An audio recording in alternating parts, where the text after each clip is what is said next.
Soy el doctor César Villanueva Rivas, trabajo en el Departamento de Estudios Internacionales de la Universidad Iberoamericana y también soy profesor en el doctorado de comunicación de nuestra misma casa de estudios, la Universidad Iberoamericana. Yo soy el líder de un proyecto que coordinamos justamente aquí en la universidad que se llama La Imagen de México en el Mundo. Y es un proyecto que trata de entender la manera como públicos extranjeros perciben a México, la manera como desarrollan sus imaginarios en relación a México y la forma como interpretan finalmente a México y a los mexicanos. Que nos ocupa el día de hoy es el análisis de caso de la relación de Donald Trump y su manera de comunicar, particularmente a través de la red Twitter con el mundo, pero muy específicamente hacia México. En política, hoy en día las redes sociales son muy importantes. Sí podemos ver el peso que tienen las redes sociales y en específico la red Twitter, probablemente la más influyente en el mundo, en el caso de la política, de la manera como se puede hacer tanto en términos de persuasión, influencia. Políticos hoy en día pueden utilizar esta red Twitter específicamente en grupos urbanos. Esto es también muy importante dejarlo en claro. Cada vez tiene más penetración la red Twitter también en grupos rurales porque la gente simplemente a través de sus teléfonos celulares pueden tener acceso a informarse de lo que está ocurriendo, pero vemos claramente que esto es un fenómeno urbano todavía. El caso de Donald Trump es ejemplar y lo resumo en una frase. Con 289 tweets que recopilamos de entre 2016 y 2020 sobre la manera como él se refirió a México, pues se pudo desestabilizar una relación binacional entre dos países.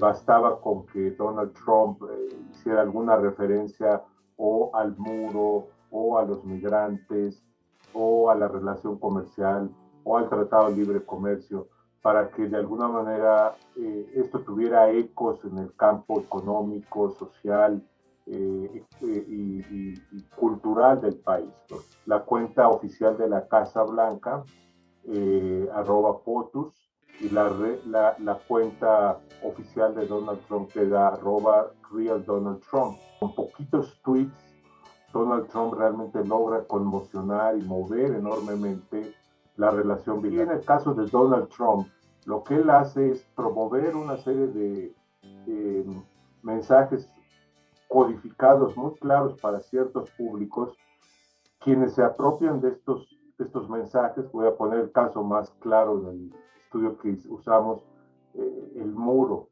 The Wall.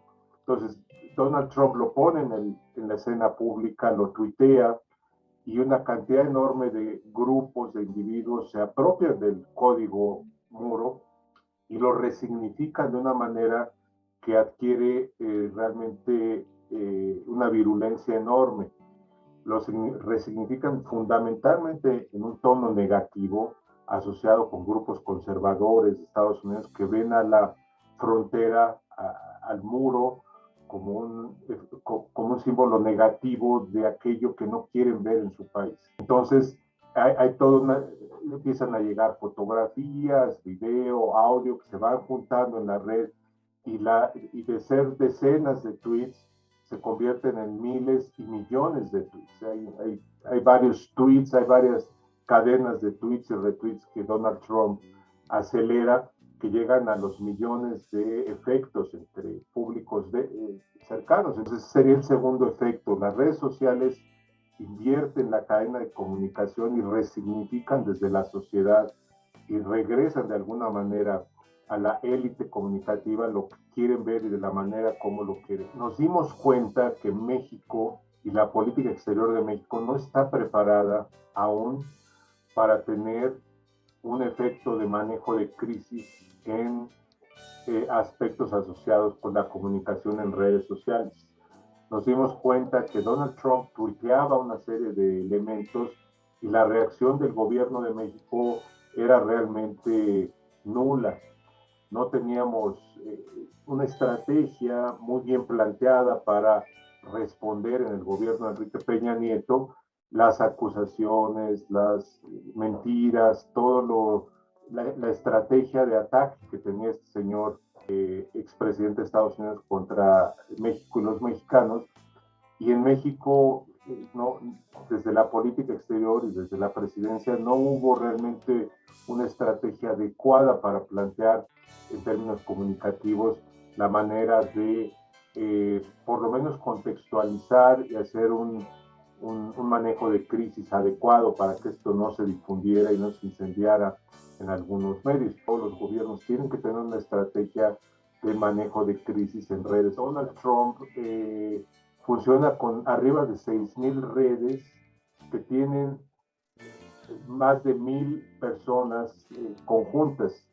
De esas 6,000 redes, la mayor parte de ellas pertenecen o se asocian con el conservadurismo norteamericano y regionalmente están ubicadas pues en los núcleos votantes de Trump que vimos justamente hace un año en el sureste de Estados Unidos, donde se ubicaba alrededor del 60% de las redes, en el centro de los Estados Unidos, que también se ubicaba este 60% de las redes, y parcialmente en la costa este y oeste de Estados Unidos. Entonces es una red muy completa que sí tiene geolocalización, está muy claro de dónde vienen y dónde están.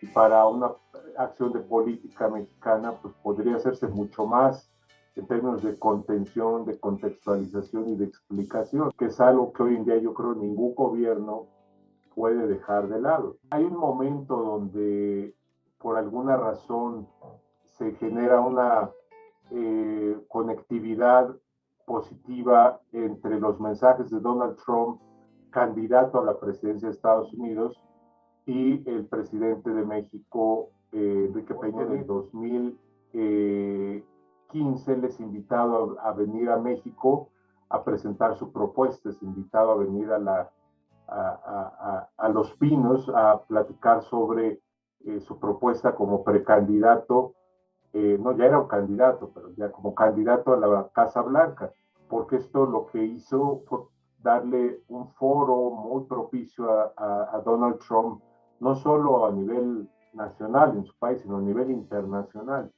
La cantidad de tweets asociados con esta noticia potenciaron a Donald Trump y lo promovieron hacia arriba en las encuestas, simplemente porque pues, hubo un reconocimiento de un estado externo para una visita de este candidato y le dieron un foro ideal para su campaña.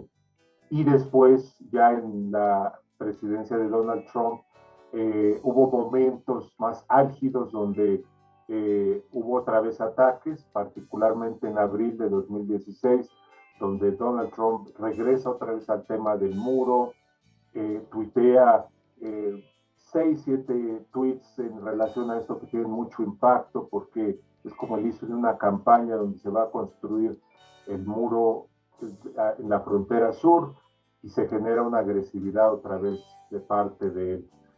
Después viene otro momento cuando viene la firma, la finalización del ataque al Tratado de Libre Comercio para el inicio del nuevo acuerdo TEMEC entre Canadá, Estados Unidos y México, y otra vez Donald Trump utiliza las redes sociales para presionar a los gobiernos de Canadá y México sobre los intereses que él estaba buscando.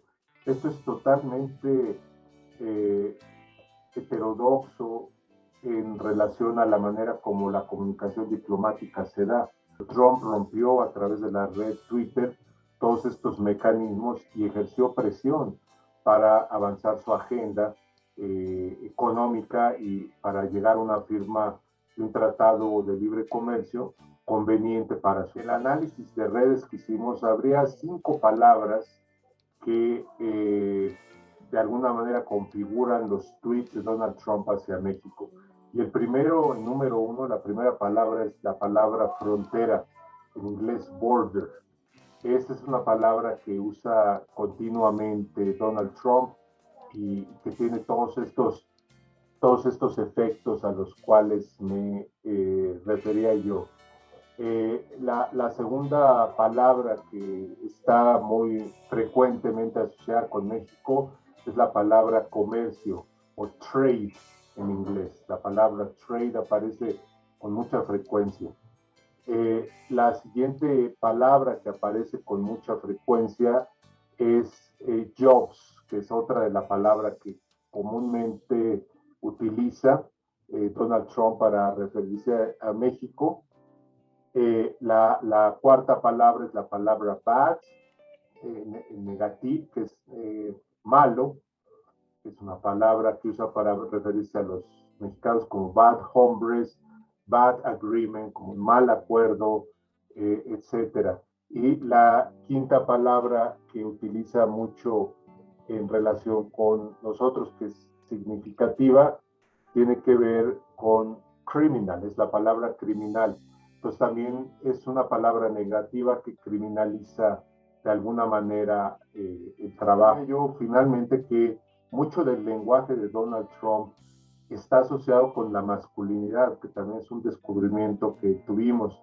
Cuando nosotros clasificamos el lenguaje de Trump entre palabras masculinizantes y feminizantes, digamos, que están asociadas al género femenino, nos damos cuenta que en proporción Trump de uno de cada 4 palabras clave asociadas con temas, contenidos que hacen referencia a las mujeres y 3 de cada 4 hacen referencia a hombres. Entonces hay claramente una inclinación masculina de Donald Trump en sus mensajes, lo cual es muy obvio en toda su carrera política, pero en el lenguaje también se expresa de esa manera.